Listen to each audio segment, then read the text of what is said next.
Changamoto kubwa tuliyokutana nayo ni issue nzima ya data. Kwa misinformation, kama misinformation inahitaji data nyingi na yani ziwe kwenye context fulani. Sasa kwa Tanzania data set ambazo zipo mtandaoni zilikuwa hazikidhi mahitaji yetu. Kwa hiyo changamoto kubwa tuliyokutana nayo ni hiyo. Sasa Blandina, kwa mfano kama saizi kuna vijana wengi wapo.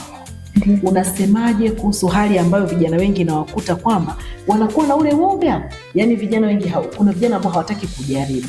Wengine ni waoga, lakini wengine tu kuna ile kwamba ngoja nisijaribu, yaani si nikaonekana nimekosea, nikaonekana mjinga kwenye hili jambo, lakini kumbe angeweza kujaribu ili aweze kuona kwamba anaelewa hicho kitu kinaenda kikaleta solution, kikileta solution kikawasaidia naye kupata labda income kwa njia moja au nyingine. Unawaongeleaje vijana kama ubunifu? Kama ubunifu, mtu hahitaji kufanya jambo kubwa la kutisha ili aonekane yeye ni mbunifu au awe mbunifu. Ubunifu unaweza tu kitu kidogo kikakutofautisha wewe, ufanyaji wako kazi au kitu chako au solution yako na mtu mwingine. Kwa hiyo sisi kama vijana tunapaswa sana kuchangamkia hizi fursa zinazojitokeza. Kuna fursa nyingi zinatangazwa kwenye social media mbalimbali ya sasa, Instagram, LinkedIn. Kwa hiyo unakuta fursa zipo, lakini ile uthubutu wa mtu kujaribu kuapply fursa fulani inakopo ni changamoto. Kwa hiyo ningependa sana kuasa vijana, sasa sisi wasichana tupo nyuma sana kwenye kuapply fursa mbalimbali. Kwa hiyo tu apply, tushiriki katika mambo tofauti tofauti, yani tujikite sana kwenye kuchangamkia fursa. Naona tukifanya hivyo vitu sisi tutatoka sana kimaisha, maana ubunifu pia ni pesa. Ubunifu hauishi tu kwenye kutengeneza solution, unaweza kuingizia pesa, uweze kujiajiri na vitu kama hivyo. Na kupitia kuchangamkia fursa mimi pia ni mnufaika, maana nimeweza kuparticipate kwenye hiyo hackathon na timu yetu imekuwa imeshinda, na naamini kupitia hackathon hii opportunity nyingi zinaenda kufunguka. Tutakutana na watu wengi na tumeshakutana na watu wengi, tumejifunza vingi. Kwa hiyo niwaase tu vijana wenzangu kwamba tuchangamkie fursa, na fursa zipo nyingi, ni sisi tu kuwa na uthubutu wa kuapply.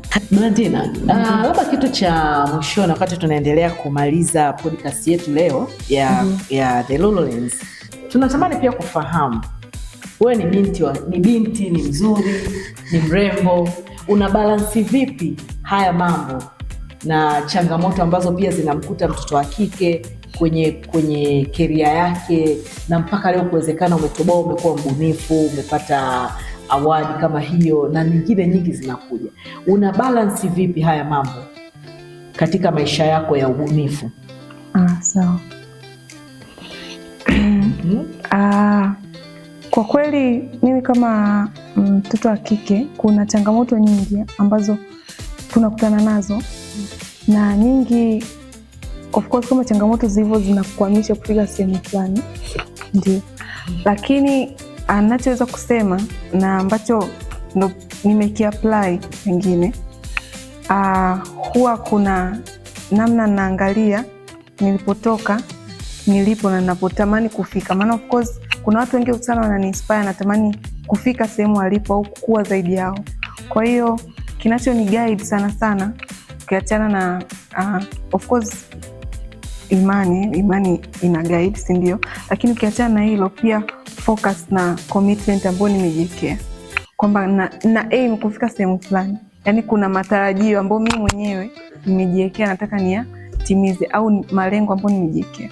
Kwa hiyo kiukubwa malengo yangu au matarajio yangu ambayo nimejiwekea yana outweigh changamoto nazozipitia. Of course changamoto zipo na nyingi sana, lakini kuna namna changamoto hazinikwamishi kwa namna ile ambayo itanifanya mimi nisiendelee kufanya mambo yangu ya ubunifu ama kutengeneza solution mbalimbali ama kujikita kwenye masomo hivyo. Kwa hiyo na supporters wengi kuhusu kupata awards na kuwa mbunifu, kuhakikisha kwamba unakuwa mmoja wapo kati ya wanadamu wachache ambao wanaweza wakaleta solution kwenye jamii.